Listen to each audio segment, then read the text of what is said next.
こんにちは、ハリケーンフットボールです。今回の教材は、アジアのベストイレブンに関する動画です。アジアサッカーだけでなく、全世界のサッカーに詳しいデッドボール TV のジャックは、アジアにおける今シーズンのベストイレブンを挙げています。個人的な嗜好も見られますが、どちらかというとリーグのレベルだけでなく、スタッツなども加味し、それぞれのリーグでどれだけインパクトを残せたのか、という観点なのかなと思います。今回はゴールキーパー、ディフェンダーと、ディフェンシブなミッドフィルダーを挙げている前半部分のみを扱っています。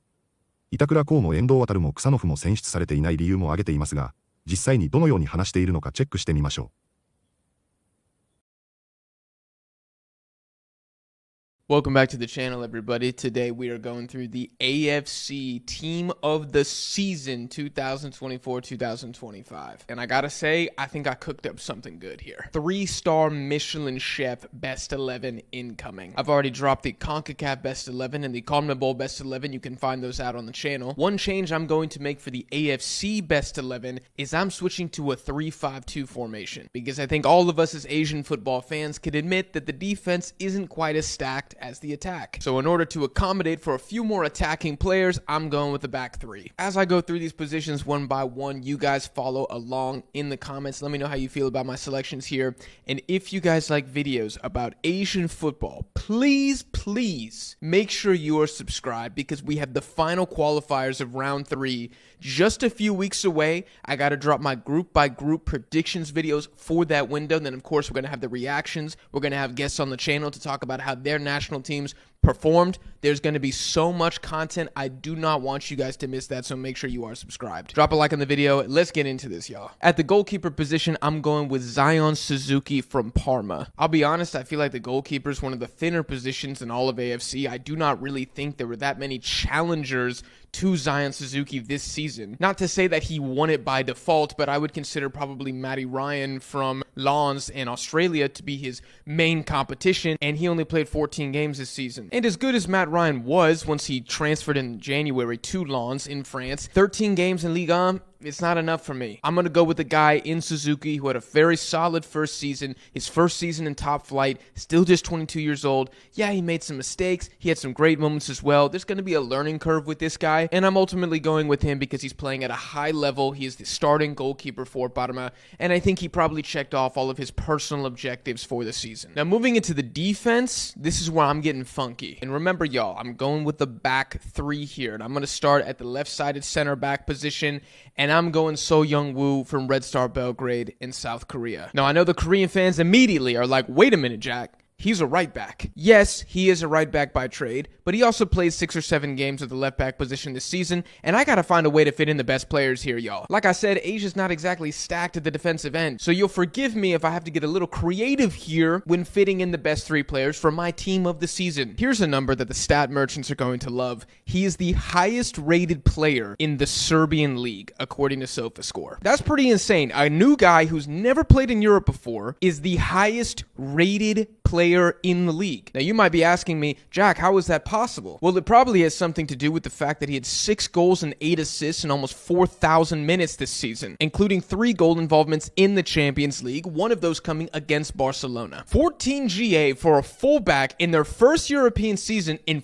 40 games is ridiculous, and you must give him props for that. That's why I have to fit him in my team of the season. If you want to have him as the right back, I don't care, but if So Young-woo is not in your Asia Best 11, for 2024-2025, you're a hater. Moving on to my second defender and my first proper center back, I'm going with Koki Machida from Union Saint-Gilloise. I think this man is the most underrated center back in all of Asia. And the reason for that is that people only know Tomiyasu with Arsenal and, who I like to refer to as the Bundesliga boys, Hiroki Ito and Ko Itakura. Nobody knows anybody else who plays for Japan. Watanabe is another great example of a good Japanese defender that just gets no clout. But I think Machida deserves to be in the team of the season this year. Sure, he might not be as good going forward as Itakura or Hiroki Ito, but I don't care. Sometimes, I just want my defenders to be good at defending, and that is exactly what Machida is good at. Absolute beast in the air, And oh yeah, Saint-Gilloise had the best defense in the league. 25 goals conceded in 30 games? Come on, bro. It's done. Machida, best 11. And speaking of underrated Japanese defenders, as my right-sided center back, I have Seiya Maikuma from AZ Alkmaar. 43 games played in his first European season, almost 3,500 minutes,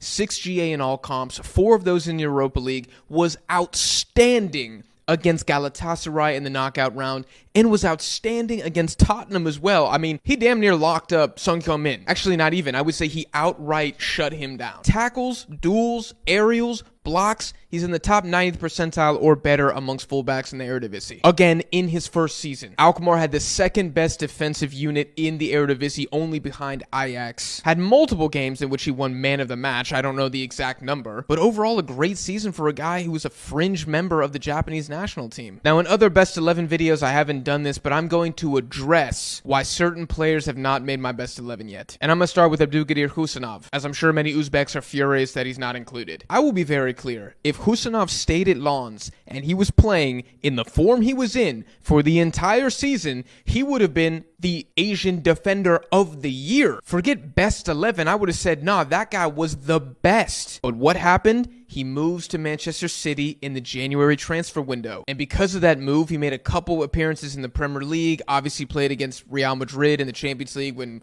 Man City got slaughtered. And I'm sorry, but I can't put you in Asia's best 11 if you played 13 good games in France. There are too many other defenders that had a better body of work throughout the entire season than Husanov. And you know what? This is the risk of making moves like this. Just because you play for a good team doesn't mean you're making my best 11. I don't give a damn what the badge is on your shirt. Are you playing? Are you having an impact? Spoiler alert, Wataru Endo's not on my list either. He plays for Liverpool and just won the Prem. But he's a substitute, had very limited minutes, so he's not making my team of the season. Same thing here with Husanov. Another defender that I seriously considered, Ko Itakura from Mönchengladbach. I think Itakura had a decent season individually, but I was looking at it further. They finished 10th in the Bundesliga, 57 goals conceded, which is 12th in the league. Didn't do a damn thing in the cup. They lost immediately to Frankfurt. I don't know. I'm just not looking at the team and saying I'm impressed. I'm not looking at Itakura and his individual stats or performances and saying I'm impressed. So even though he's a regular starter in the Bundesliga, you know what? Maybe 5 years ago, that would have been automatic AFC best 11. But times are changing, thankfully, and we're getting a lot more Asian players, Asian defenders specifically,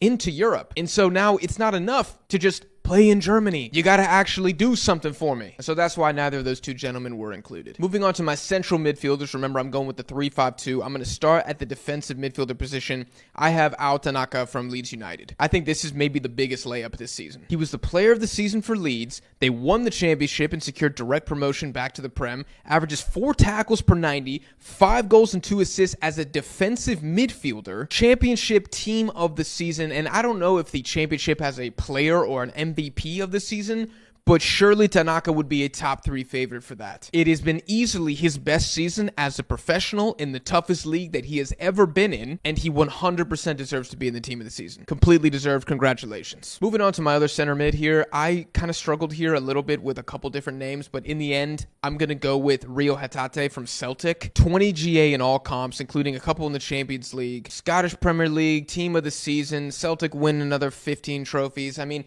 I do admit it's hard to judge how much impact Hatate has, like it is with all Celtic players, but he's been doing this for seasons now, and I think he was just good enough in the Champions League, where I do think obviously he wasn't as good as he was in the Scottish Prem, because he's playing the elite of the elite in Europe, but he still did enough for me to pick him. I really thought about Uzbekistan's Shukurov in this position as well, and he is having a very good season out in Turkey, and if you want to have Shukurov in your team of the season, I won't be mad at it. I just think Hatate's numbers, dude, he's like top 95th percentile or better in every offensive category, every passing category, amongst midfielders in Scotland. And again, I know that's flattering because he plays for Celtic, but still, like at some point, you just got to look at a guy who got a double-double as a midfielder and say, that was pretty good. Shukurov, I think, is much more defensively inclined, and so I already have Tanaka as my true CDM here, and Tanaka had a much better season than Shukurov. There's no argument. So honorable mention to Shukurov. Some people definitely feel like he deserved to be in here. 次は解説です。聞き取りやすい英語と話し方ですね。ボキャブラリーも難しいものはほとんどなかったので、簡単なものになりますが、本日の解説をチェックしてみましょう。So in order to accommodate for a few more attacking players, アコモデートはトイックやビジネス英語で非常によく登場する重要単語です。この単語は、人を止めるや、要求に応じるといった具体的な意味から、状況に合わせて調整するといった抽象的な意味まで、文脈によって幅広く使えます。ホテルの収容能力を表すときによく使われるほか、ビジネスの交渉やサービス業で、柔軟に対応するというニュアンスでも登場します。覚えると非常に便利な、万能な動詞です。So in order to accommodate for a few more attacking players, that just gets no clout.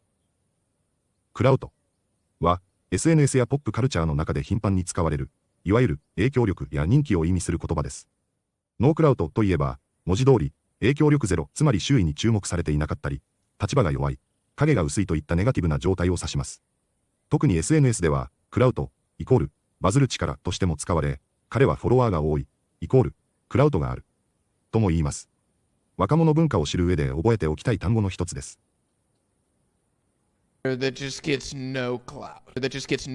And I would say he outright shut him down. アウトライトは、特に強調したいときや感情がこもった否定や主張をしたいときに使われる便利な言葉です。例えば、アウトライトディナイといえば、全否定するや、全く認めないという強い意味になります。形容詞としては、アウトライトビクトリーで、圧勝や、アウトライトライで、明白な嘘。というように、明確に完全なというニュアンスが加わります。また、ビジネス英語では、アウトライトパーチェスで、一括購入のように経済、金融文脈でも使われます。And I would say he outright shut him down. When Man City got slaughtered. スラウターは、非常に強い語感を持つ単語で、命を奪うような暴力的なニュアンスを伴います。日常会話やニュースで見かける場合、戦争や虐殺に関連した厳しい内容か、またはスポーツなどで恣意的に、大差で打ちのめされたことを強調するときに使われます。例えば、大敗した。完膚なきまでにやられた。といった意味合いで使われます。使い方によってはかなりインパクトの強い言葉なので、場面に応じて慎重に使う必要があります。When Man City got slaughtered, I think this is maybe the biggest layup this season. レイアップは、もともとバスケットボールの用語で、ゴールに近い距離から簡単に決められるシュートを指します。日常会話やビジネスの世界では、とても簡単なことや、失敗のしようがない選択を表す比喩として使われます。ネイティブスピーカーが自信を持って、これはいけると感じた時に使うカジュアルな表現です。言葉の背景にあるスポーツのイメージを理解しておくと、ニュアンスをつかみやすくなります。I think this is maybe the biggest layup this season. Shukurov, I think, is much more defensively inclined.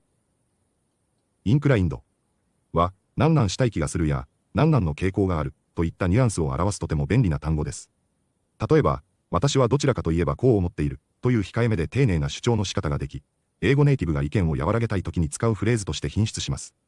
また、テクニカリーインクラインドやミュージカリーインクラインドなどの形では、技術が得意な、音楽の才能があるといった意味になり、人の性質を表現するのに使われます。抽象的な心理の傾きから物理的な傾斜まで多用途に使える語なので、場面ごとの意味の違いに注意して覚えるのがポイントです。Shukurov, I think, is much more defensively inclined.